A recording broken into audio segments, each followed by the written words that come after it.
మళ్ళీ ఇప్పుడు ఏం చేస్తారు? మాట్లాడితే బీఆర్ఎస్ మీద బదనం. ఇక వశమైతే లేదు రాని భూములు అమ్మకానికి పెడతామంటు. అమ్మచ్చు, అత్యవసరమైతే కొన్ని అమ్మచ్చు. ప్రజలకు అవసరం లేని ఉంటే, విలువ వచ్చేది ఉంటే, ప్రజల పనుల కోసం కొన్ని అమ్మచ్చు. కానీ ఏదమ్మాలి ఏదమ్మద్దని విచక్షణ ఉండాలి కదా. యూనివర్సిటీలు అమ్ముతారా? ఇవాళ హైదరాబాద్ యూనివర్సిటీ అమ్ముతున్నారు, రేపు ఉస్మాన్ యూనివర్సిటీ అమ్ముతారు. విలువైన భూములు లేని ఇట్లా కథం పట్టుకుంటూ పోతే ఏమైనా మిగులుతుందా?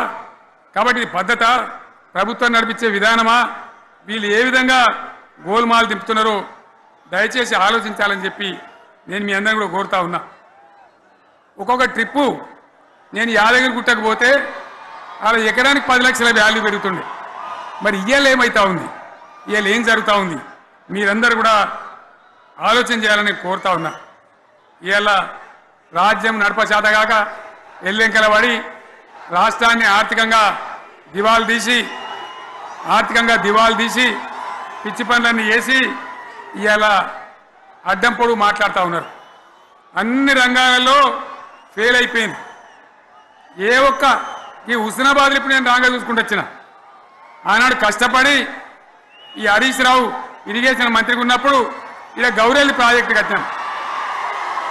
90% పూర్తయింది. గౌరెల్లి ఇరిగేషన్ ప్రాజెక్టు ప్రజలకు సంజాయించి భూములు తీసుకొని ఆనాడు తిరిగి 90% పూర్తి చేసినాం. ఏడాది అర్థమైతే తట్టడి మన్ను తీస్తాను రా. పాలమూరు పథకం 80% కంప్లీట్ అయింది. ఎందుకు దాన్ని పెండింగ్లో పెడుతున్నారు? ఎందుకు దాన్ని పూర్తి చేస్తలేరు? ఈ విధంగా చిన్న మాట, చాలా చిన్న మాట.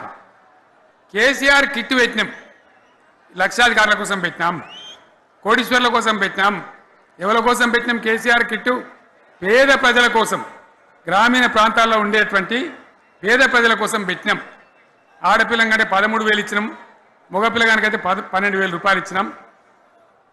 ఆ వాహనాలు పెట్టి, అమ్మఒడి వాహనాలు పెట్టి వాళ్ళని తీసుకెళ్ళి ప్రసవాలు చేయించి వాళ్ళకి మందులు ఇచ్చి ఫ్రీగా ఉచితంగా చేసి బ్రహ్మాండంగా ప్రసవం చేయించి మళ్ళీ ఇంటికాడ దించినాం.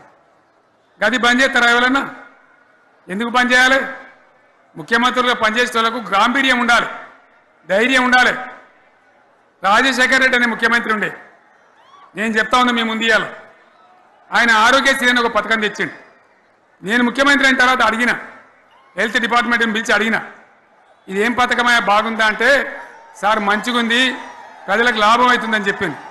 నేను చెప్పిన ఆ పథకాన్ని అట్లే పెట్టండి, ఆ పథకాన్ని మార్చకండి, ఆ పథకం అట్లే ఉండాలని చెప్పిన. అక్కడ చెప్పడం కాదు, నేను అసెంబ్లీలో చెప్పిన, ఇది మా స్కీమ్ కాదు, కాంగ్రెస్ గవర్నమెంట్ ప్రారంభించింది, దాని పేరు కూడా మేము మారుస్తలేం, కానీ కొనసాగించాలని చెప్పినాం, కొనసాగించినాం. అది మీ అందరికీ తెలుసు.